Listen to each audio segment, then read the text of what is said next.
And in the case of the white paper, just the model that I'm using is a distributed hedge fund, where a group of people can get together, send money to a certain address, and allow this autonomous hedge fund to use the knowledge of the crowd to place its buys and its sells and that type of thing. That's fascinating.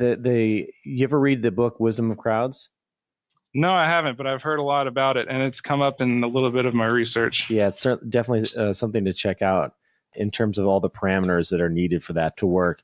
The whole governance by voting is a fascinating topic for me because I see a lot of currencies, especially in the last year or so, seem to be pursuing or at least entertaining the idea of this being a feature that they would have in the future. What are your thoughts in terms of what role that plays in your currency or your coin going forward? Like, do you imagine that a roadmap is defined by that? Do you imagine that you can be overruled in terms of a decision that you would like to make in what you're building? That could happen now, actually. I remind the guys in the chat all the time, I could be replaced tomorrow. My role in this whole project is largely ephemeral. Why would you allow that? Well, it's for the greater good. This isn't about me. That's the reason why it's a big reason why I'm not releasing this under my own name. This has nothing to do with me. I'm just the guy that ties together all of this talent, and that's basically all that's going on. There's so many smart people in there, and I'm just the guy that puts them all together and tells them not to hurt each other too bad.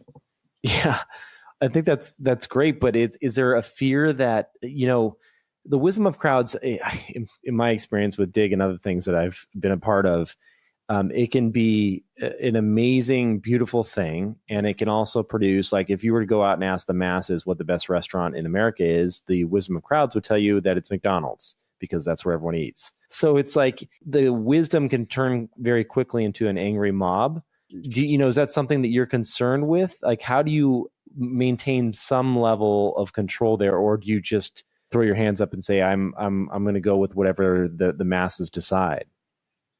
I'm not sure. That's an interesting thought that I hadn't thought of. What if the community does decide to revolt and act in their own disinterest? That is possible. Yeah, it's something that it's certainly we're going to have to watch play out over time, because I know that there's different levels of comfort that people have with this. I was just talking to Rob from Zencash, and he would like to allow for community-driven governance, and just trying to figure out, like, how much control do you give the community, I think is something to start to experiment with, at least.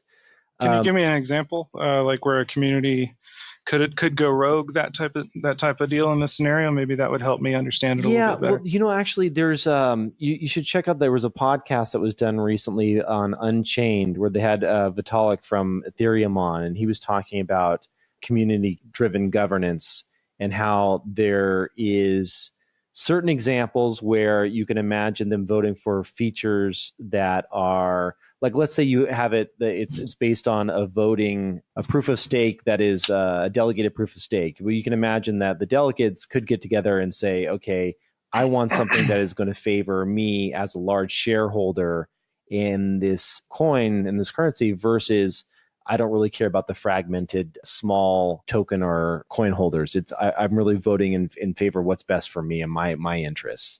So he was arguing that there can be some ways that it can backfire.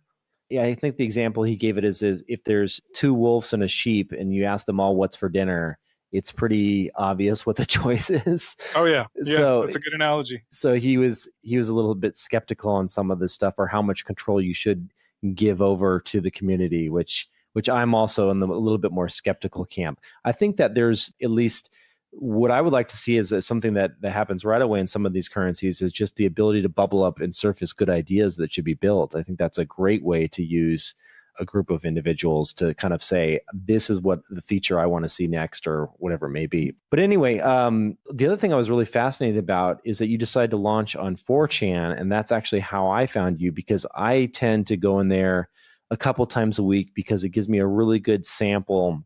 Speaking of wisdom of the crowds, they have bubbled up in the past some of the more popular currencies pretty early on, their /biz section.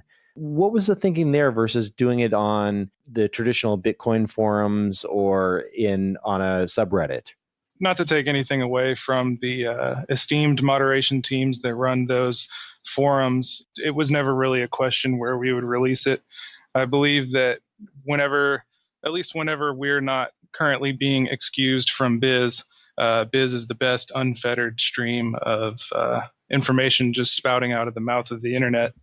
I think that it's really important that people don't have to put a name behind what they say, because even whenever they're trying to bullshit you, sometimes there's a little grain of truth in there, and that grain of truth might not be present if it had their Facebook profile or their Twitter profile tied to it. I 100% agree with you. And I think that's why it's a valuable thing to go and check out.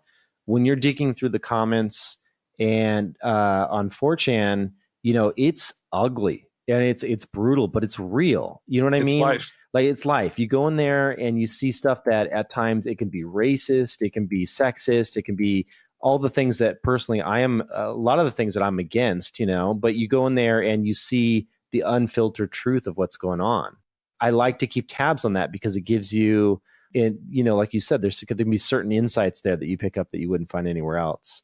I have to credit Biz with introducing me to IOTA way back in the beginning. Mm-hmm. It brought the Cardano release on Bittrex to my attention.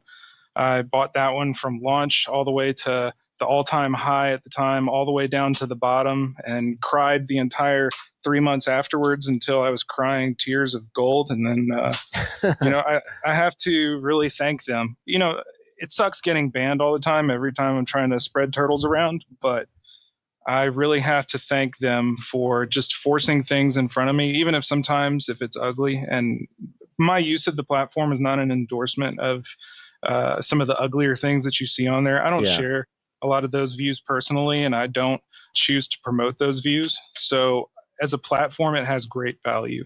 Is it a sum of its parts? Yes. Is that a tragedy of the commons sometimes? Yes.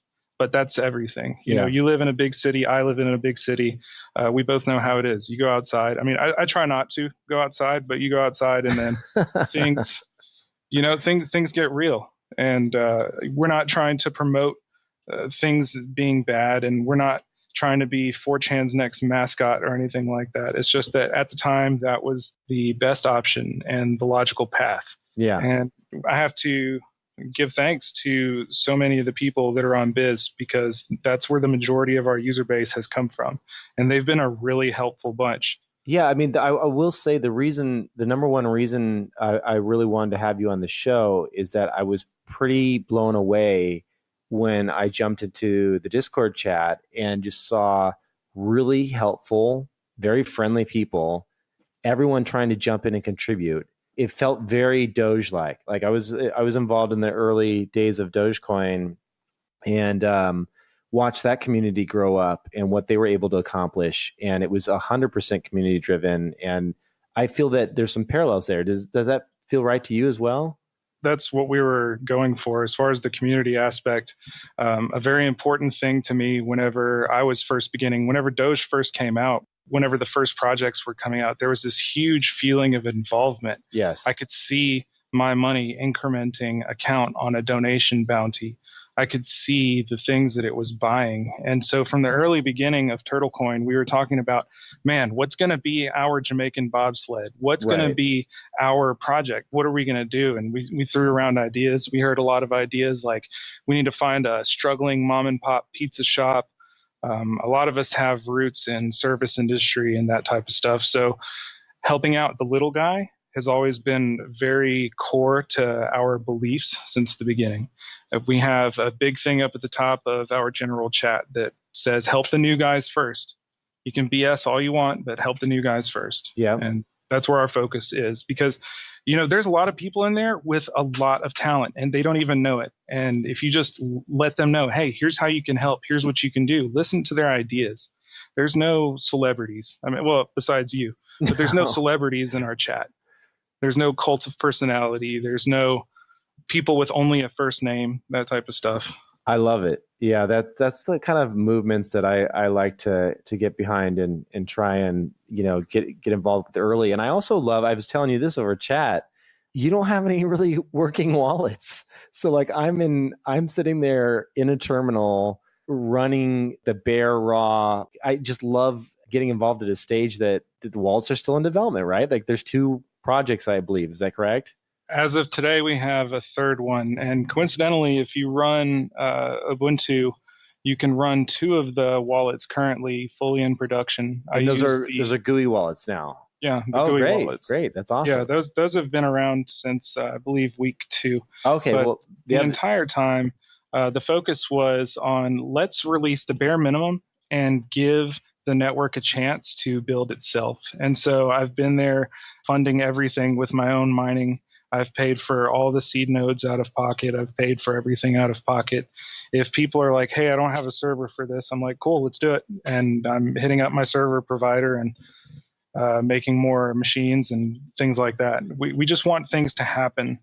And so if you could form an unobstructed path for somebody to express themselves and to get teammates to help them out and, give them their chance to soapbox and campaign for why other people should help them, it's great. We've watched people improve their programming skills in the chat, just watching it evolve over time. Like there's a young fella named Apollo, and we give him a lot of shit because he does, he's a young guy. He does kind of pop off sometimes, but he built a bot that checks our prices and things like that. And he was just a kid. And he was an amateur at Ruby, or maybe I'm selling him short. I don't know. But in the beginning, he was like, hey, I've got some questions and things like that. And now he just implements things. And everybody in the chat has a similar story. There's a lot of people that came in with a lot of rough edges, and they're really showing their value to the community. And it's not always a good decision to just tell somebody why they're wrong first. I'd rather listen to, granted, you're probably telling me that I'm doing it all wrong. That's fine. But let's hear how you would do it. And more often than not, they have something good to say at the root of what they're saying. Where did you learn that skill? Because I find that is so rare to find in people. I worked in the service industry for a long time. And I noticed a lot of the times when I was making a drink for somebody that they could come in, cussing me up and down,